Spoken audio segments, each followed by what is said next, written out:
Late ആവും. എപ്പത്തൊട്ട് ഞാൻ വിളിക്കാൻ തുടങ്ങിയതാ. ശരി, ഞാൻ ഇറങ്ങും. ബൈ. മിന്ന ഒരുപാട് പ്രതീക്ഷകളുമായി പുതിയ കോളേജിലേക്ക് പോകാൻ തയ്യാറെടുക്കുന്നു. എന്നാൽ അവൾക്കറിയില്ലല്ലോ നടക്കാനിരിക്കുന്നത് അവൾ വിചാരിച്ച പോലെ, അവളുടെ പ്ലാനുകൾ പോലെ അല്ലെന്ന്. അങ്ങനെ മിന്ന കോളേജിലേക്ക് നടക്കുന്നു. അവൾ സ്വന്തം ക്ലാസ്സിലെത്തിയപ്പോൾ അവളുടെ കണ്ണുകളെ ഞെട്ടിക്കുന്ന ഒരു കാര്യമാണ് അവിടെ കണ്ടത്. എടി, നിങ്ങളെല്ലാം ഇവിടെയോ? What A surprise! ഞാൻ പ്രതീക്ഷിച്ചില്ല.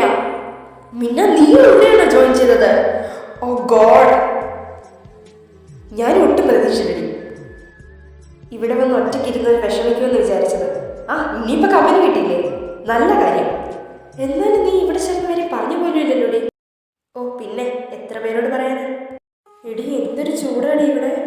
ഞാനവിടെ വെള്ളവും എടുത്തില്ല. അല്ലെങ്കിൽ തന്നെ ലേറ്റായിട്ടാണ് വന്നത്. ഫസ്റ്റ് ഡേ തന്നെ ലേറ്റ് ആവുണ്ടെന്ന് കരുതി ഞാനിങ്ങ് പോകുന്നു. എടി, അവിടെ കൂളറുണ്ട്, നീ അവിടെ പോയി വെള്ളം കുടിച്ചിട്ട് വാ. വേണ്ട, ഞങ്ങൾ വരാം. ശരി, എന്നാ വാ. എടി, ഇതേ നോക്കി, അതാരാന്നറിയോ? ഇവിടുത്തെ സകല ആൾക്കാരുടെ നോട്ടപ്പുള്ളി. എന്ത് ലുക്കാന്നറിയോ കാണാൻ. എൻ്റെ ഇവിടെ ഒരു ഫ്രണ്ടുണ്ട്, പുള്ളിക്കാർക്ക് പറഞ്ഞു ഞാൻ അറിഞ്ഞത്. ആരാടി? അയാളെ കണ്ടതും അവൾക്ക് കണ്ണുകളെ വിശ്വസിക്കാൻ കഴിയില്ല.